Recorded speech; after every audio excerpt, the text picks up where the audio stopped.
Master Piray por su presentación. Nuestro quinto ponente será el doctor Raúl Guerrero Bustamante, responsable del área de comunicación e investigación histórica en el Geoparque Mundial de la UNESCO, Comarca Minera de México, quien nos hablará en su conferencia sobre Humboldt en la comarca minera, de la exploración científica a una ruta geoturística. Hola, mucho gusto estar con ustedes y un saludo acá de los amigos del Geoparque Comarca Minera en México. Nosotros nos ubicamos en el centro del país, somos uno de los dos geoparques de México y pues ya nos antecedió un poquito el geoparque el de la Mixteca Alta. Hemos trabajado en México por la difusión del geopatrimonio y pues yo les traigo aquí un tema maravilloso porque pues los geólogos nos hablan de la historia de la Tierra, de las etapas geológicas, de diversos momentos de la historia del planeta, pero las microhistorias vienen a ser entonces la historia de la humanidad, porque pues, la humanidad es un respiro pequeño en ese tiempo de la historia de la Tierra. Y yo les traigo aquí un episodio que ahorita justamente hablando de Tungurahua me llamaba mucho la atención porque es uno de los sitios también visitados por el personaje del cual voy a hablar a continuación, y lo cual me hace pensar también, ¿no? Tenemos que los geoparques abarcar un poquito esta historia. Hay lugares que no son geoparques, pero los visitó Humboldt, y en este caso hay unos que se están convirtiendo en geoparques.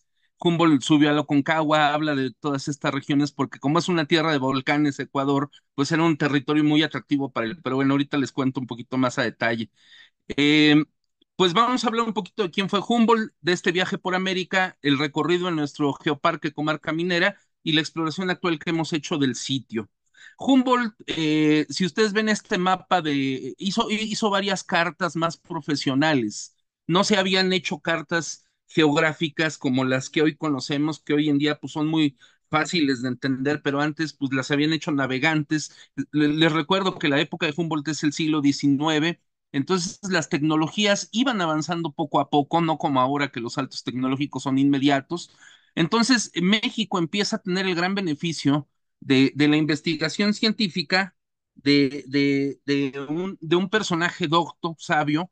Entonces, ¿quién era Humboldt? Aquí tenemos varias de sus facetas profesionales. Geógrafo, astrónomo y astrólogo. Ustedes saben la diferencia, ¿no? Los astrónomos pues estudian el cosmos, pero también la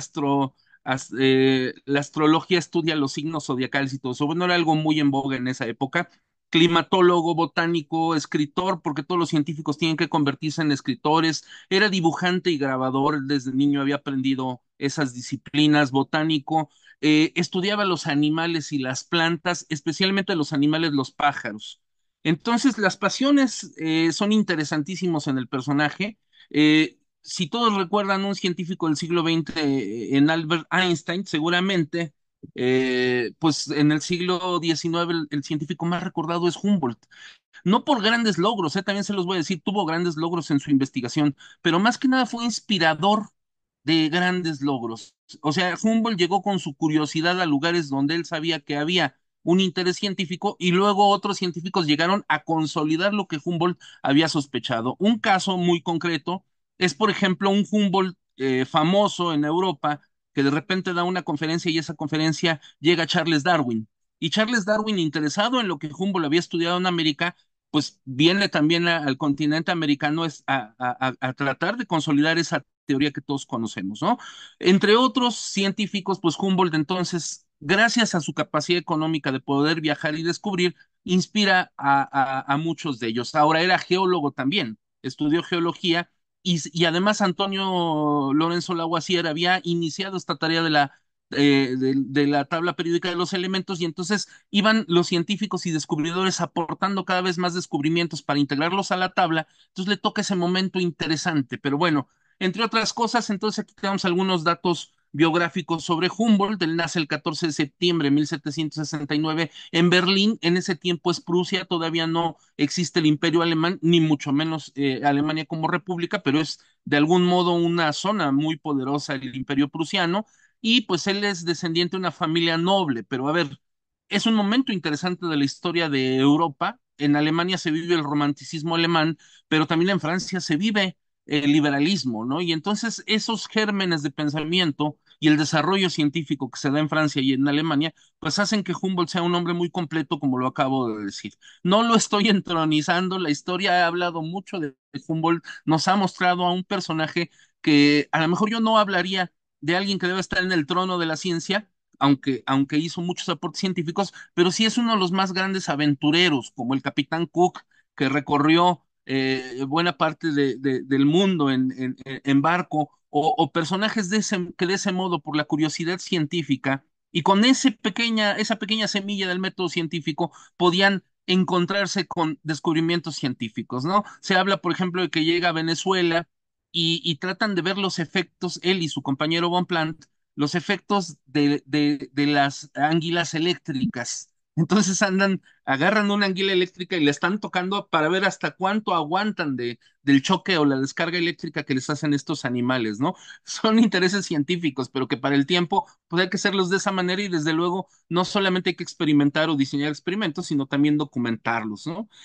Humboldt tiene los estudios en geología, con la idea de trabajar en las minas de Alemania. Alemania, el Imperio Prusiano quería tener minas porque en ese tiempo la riqueza verdaderamente se sacaba de las minas. Si una nación quería avanzar económicamente, eran las minas lo que le daban el gran aporte y el gran salto tecnológico y científico. Las guerras eran para tener minas, incluso les podría yo decir, ¿no? Si hoy pensamos que la economía depende de la guerra.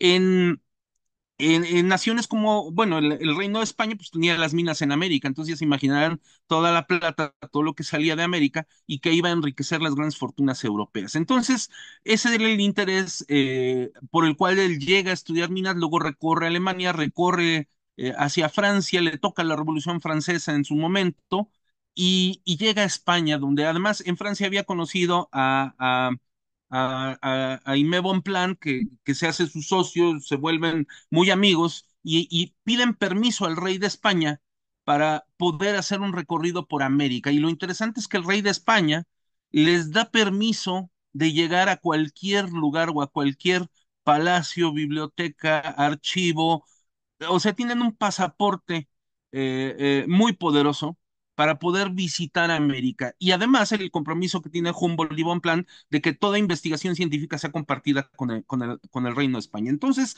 inicia una gran travesía en 1799 por América. Buscan, ahí tenemos a los personajes que hacen el recorrido. Primero por América llegan ahorita les voy a mostrar el mapa, pero bueno, los tres protagonistas de lo que yo les voy a contar son Humboldt, Bonpland y un ecuatoriano llamado Carlos de Montúfar.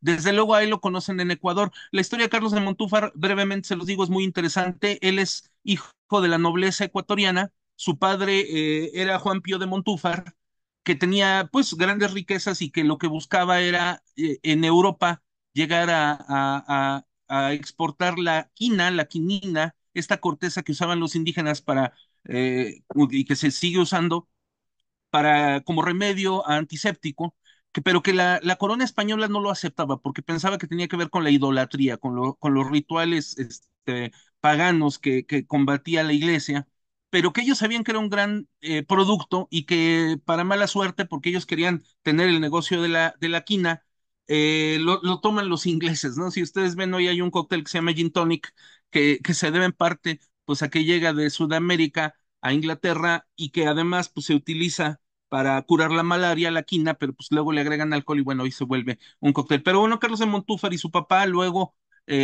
Carlos de Montúfar lo que quiere es llegar a Europa y llega a Europa y allá trata de hacer el negocio, pero no se logra y viene la independencia de Ecuador con Bolívar y su padre es uno de los protagonistas con Bolívar de esta lucha y luego se integra, regresa a Ecuador Carlos de Montúfar pues le toca ser fusilado lamentablemente. Pero bueno, el viaje lo hacen inicialmente Humboldt y Bonpland. Bonpland es un naturalista y Humboldt, quien ya les platiqué, ahí vean esa pintura donde los muestran con sus muestras de plantas, de minerales, sus instrumentos de trabajo.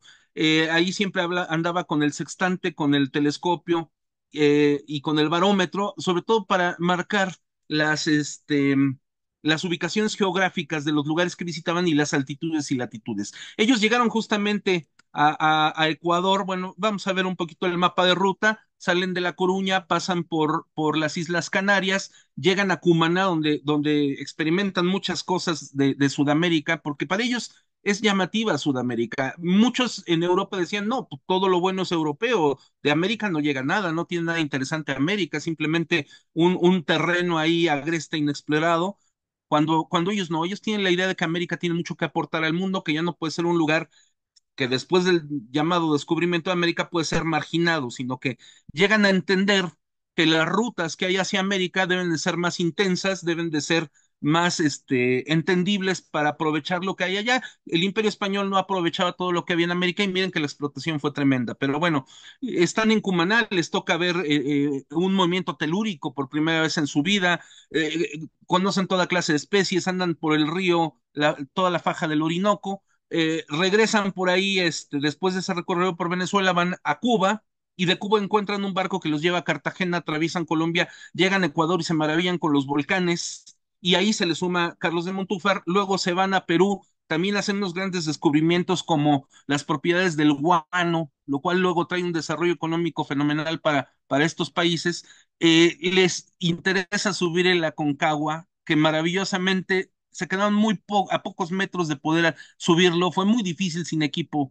En ese tiempo se pensaba que la Concagua era el monte más alto del mundo y habían hecho la medición porque son cosas muy relativas. A veces es la presión atmosférica que baja, que hace que el lugar sea alto, o la distancia con el centro de la Tierra, pero tienen razón, es el volcán más alto del mundo y lo tratan de estudiar. A Humboldt le toca incluso con mucho interés ver que hay un volcán en erupción, no me acuerdo cuál, hay que revisar la literatura, pero hay un volcán en erupción y él quería ver un volcán en erupción, pero le dice Bonpland, oye, si te quedas un rato más en Ecuador, no vamos a poder salir de aquí para ir a México y hay un barco que está a punto de zarpar a Acapulco. Así es que o vas a ver el volcán o te pierdes México. Entonces decide venir a México. Los tres aventureros parten de Guayaquil y llegan a Acapulco. Ya esto es en 1803. Y aquí está la gran, bueno, ahí están las rutas, los lugares que les toca visitar de acuerdo al calendario en estos mapas que ellos mismos hacen. Y pues lo que yo les quiero narrar es justamente parte de este recorrido por México, que es este geoparque Comarca Minera donde nosotros laboramos y que además, fíjense bien, Humboldt no es el autor de la idea de los geoparques, pero debería de serlo. O sea, él vino con el interés científico a conocer una región específica con condiciones territoriales y geológicas muy especiales, ¿no? Entonces ahí va la ruta, él llega a la Ciudad de México, donde estaba muy interesado en varias cosas. Humboldt es uno de los pioneros de la arqueología en América también, o sea, estudió la cultura inca, pero también estudió la cultura azteca o mexica. Entonces está un buen rato en México, revisa bibliotecas y todo, pero llega la oportunidad de hacer un recorrido por México. Me voy a apresurar un poquito más por la comarca minera de la cual él sabía las grandes riquezas que había en este lugar. Se había extraído muchísima plata durante mucho tiempo, el siglo anterior, que esa plata había ido a dar a diversos lugares de Europa. Él conocía las hazañas del conde Romero de Terreros, pero también le toca ver una terrible explotación de los mineros en esta región. Él está en México, entonces sale de la Ciudad de México y empieza y emprende una ruta a no muchos kilómetros, que es Pachuca, donde nos ubicamos ahorita, y donde empieza esta comarca minera, que viene a ser un laboratorio minero tremendo, donde se desarrollan muchas tecnologías de minas, aunque también, como les digo, hay mucha injusticia, recorre el camino hasta llegar a Pachuca y además hace mediciones también de la ubicación geográfica y de las altitudes y latitudes, admira diversas plantas, entre ellas esta que es el maguey, y que además me parece súper llamativo lo que él dice, porque aquí hay un espíritu de preservación ecológica. Él dice que el maguey hay que tenerle cuidado, que es maravilloso, que puede dar mucha producción. El maguey, ¿para qué se usa en México? Para fibras, pero también para la bebida fundamental de los mexicanos, que es el pulque. Es una bebida fermentada del maguey, del centro del maguey se saca el jugo, se deja fermentar y es el vino de mesa mexicano.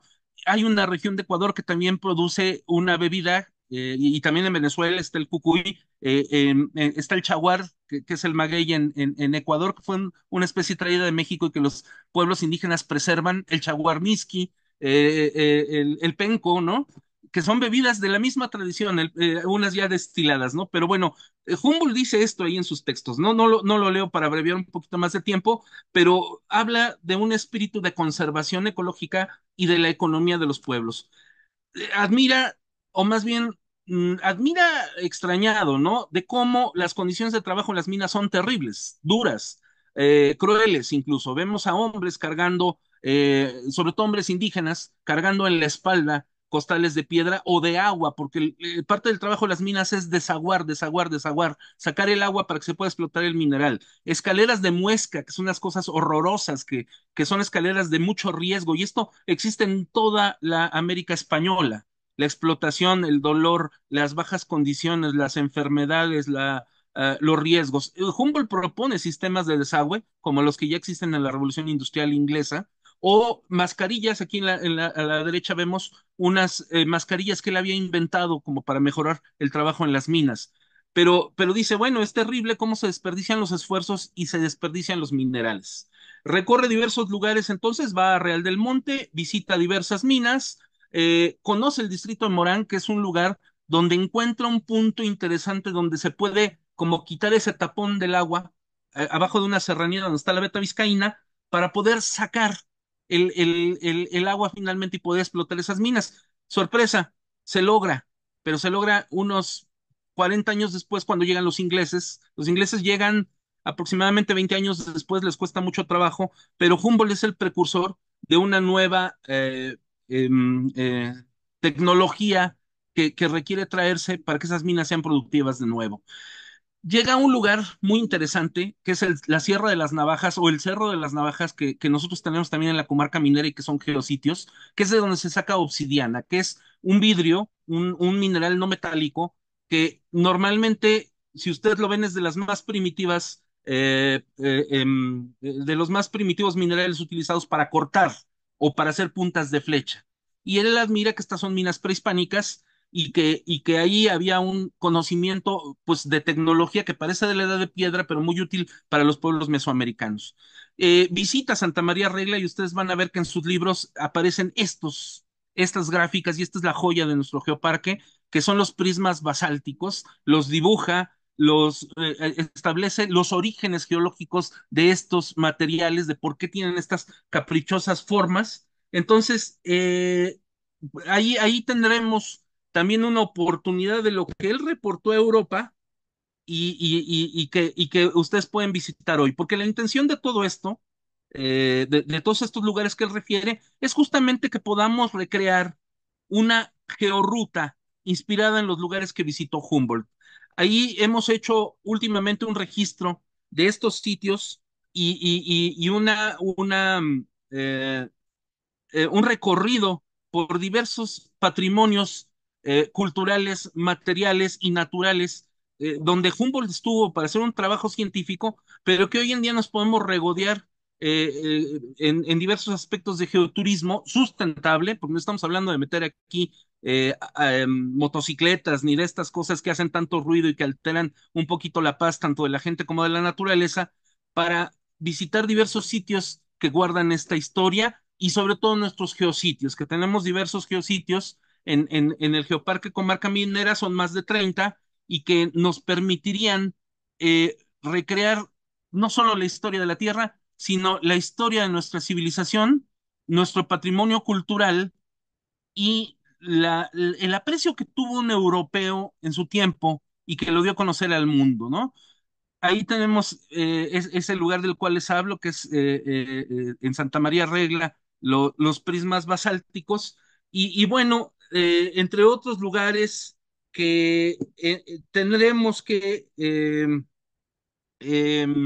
a bien compartir en una georruta que estaremos lanzando próximamente, y tendríamos ahí también que dar a entender el valor futuro de la preservación del patrimonio, que es el, el, el que esto pues nos lo heredaron, el tiempo histórico nos lo comparte, pero que nosotros lo vamos a compartir a futuro pues a nuestros congéneres y por ahora mostrarlo a nuestros visitantes que hoy en día, bueno, conocen, aprecian la naturaleza, pero también aprecian las formaciones geológicas. Ahí está la ruta completa de Humboldt. Estos son los territorios de la comarca minera y que además hoy en día son muy visitados por la gente y hay un amplio interés por conocer la historia de la tierra, la historia de nuestra cultura y desde luego degustar diversos productos. Todo esto es una zona boscosa en donde se encuentra una gastronomía privilegiada y diversos factores de disfrute para quedarnos a conocer por medio de estas georrutas que se están desarrollando. Les agradezco muchísimo y mando un saludo a todos ustedes. Muchas gracias por su presentación, estimado maestro Raúl Guerrero.